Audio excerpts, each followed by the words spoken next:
Hello, everyone, and welcome to Church at Home with Rachel for Tuesday, the 8th of October. I'm glad to see you today. Today, I'd like to talk about something that's sort of a Feel Good Friday kind of topic. It is about sports and community and things like that. As some of you who follow me on Facebook may know, my husband and I have season's tickets to the Brandon Wheat Kings Hockey Club, and that is the WHL. So if you're a Canadian sports fan, the junior level, the group of 16 to 20-year-olds who feed colleges, universities, but more importantly, might get drafted by the National Hockey League, the NHL.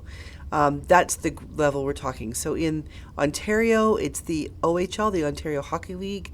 In Quebec and the East Coast, it used to be the Quebec major hockey league, but now I think it's Quebec and Eastern Canada or something.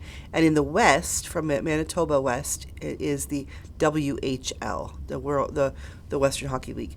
And so we live in Brandon, so we bought seasons tickets. We've never done that before.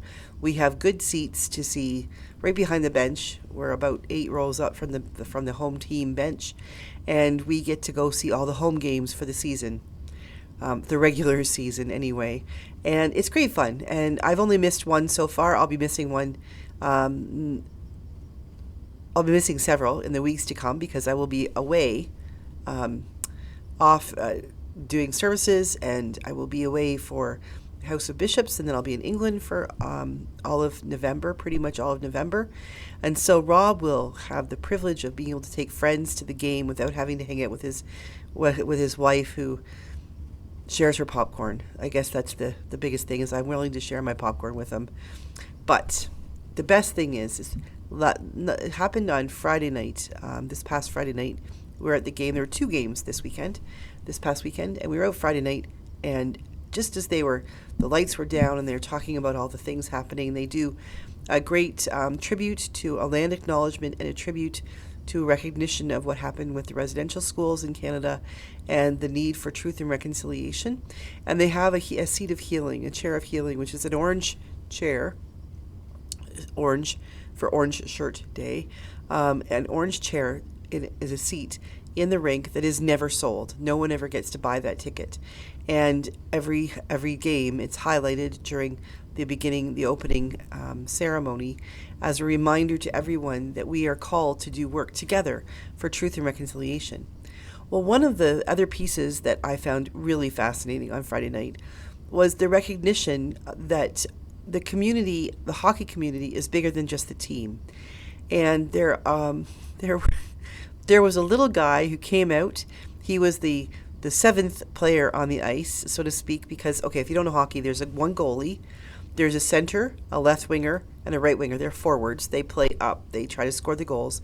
And the left defense and right defense. So there's 6 guys on the ice at any given time for one team, unless there's a penalty and they're short. So they referred to the 7th player. And this little guy, couldn't have been more than 8 or 9 years old, came out with the Brandon Wheat Kings jersey on and his hockey helmet and his skates. And he was flying the Wheat Kings flag, and he skated around that rink like crazy. Like he went around and around and around and around and around. And it was amazing. He did start to slow down later. And then when the refs came out, they were very careful about the referees, they were careful about not running into him. But the little guy, his legs were pumping, but he was losing his steam. And he skated until the teams came out. And it was amazing. And then he lined up on the blue line with the starting lineup of the Wheat Kings. And it made me think, I started calling him a mini wheat, or a little Wheatie. And I got thinking about all the mini wheats in our lives. How many of us pay that much attention to the little people in our lives, in our communities? We have, of course, most of you probably have heard about Tim Hortons. Well, Tim Horton was a hockey player. He I believe, played for the Toronto Maple Leafs. And he created the donut shop, Tim Hortons, which is all over Canada and has crept into the United States and is now more, I think they sort of advertise themselves as a coffee place. Getting into lattes and things like that.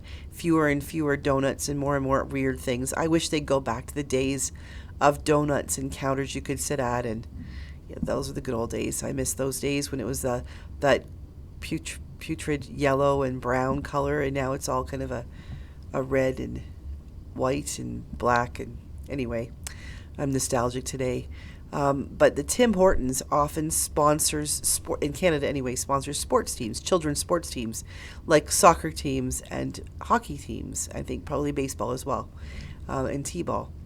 But they have quite often the TimBits. They're called TimBits. That's the donut hole are TimBits. So those little sports teams are called the TimBits, and they'll come out, and on Saturday night, between the first and second period, they brought out two under 9 girls teams to play a game of hockey, which was absolutely fantastic. Because if you've ever seen kids play hockey or soccer, you'll know that they just sort of clump around the ball or the puck. They just sort of all go together and they try really hard. It's not very competitive. There are no goalies. They just do their thing. And it was absolutely incredible to see some of these kids out there, these little girls out there trying really hard. And the night before, this little guy who was the 7th player, I'm calling him a mini wheat. But just thinking about the ways that we can encourage our children. That little mini wheat that went out there that night, that will probably be the highlight of his young hockey career. He may never go on to play for the Brandon Wheat Kings on the junior level. He may never go on to play in the NHL. But forever, he will have the privilege of knowing that he was out there flying the flag on his own in the dark with the spotlight on him for a good 6 or 7 minutes as the whole crowd cheered him on. And then when it came time for them to announce the team, the starting lineup, he was there in the spotlight with all those really tall, older players as they went by and they touched his skates with their stick and then stood beside him and talked to him during as they stood for the national anthem and as the names of the starting lineup were named, and he was named as the 7th player.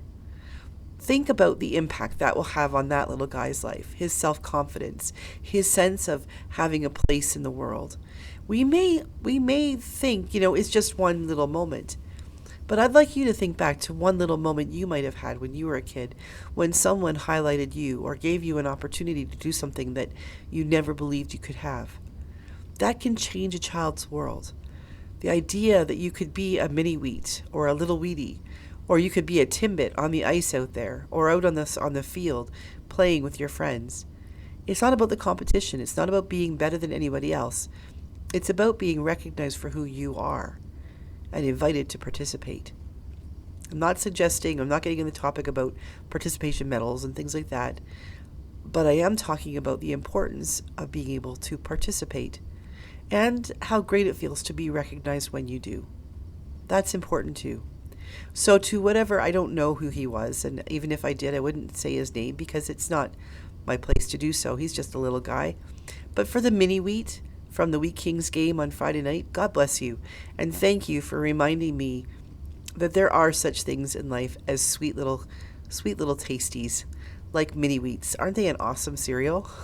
The little mini wheats, but also the mini wheats that get to go out and fly the flag and skate around like they're skating for their life, as if their life depended on it, because they in that moment are representing the hometown team.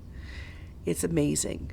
How might we help other kids to have opportunities like that they too can have that moment to shine in their own lives? It's really important. Maybe today you'll be able to help somebody else shine as well. Have a great day. God bless. And I will see you again tomorrow for Church at Home with Rachel.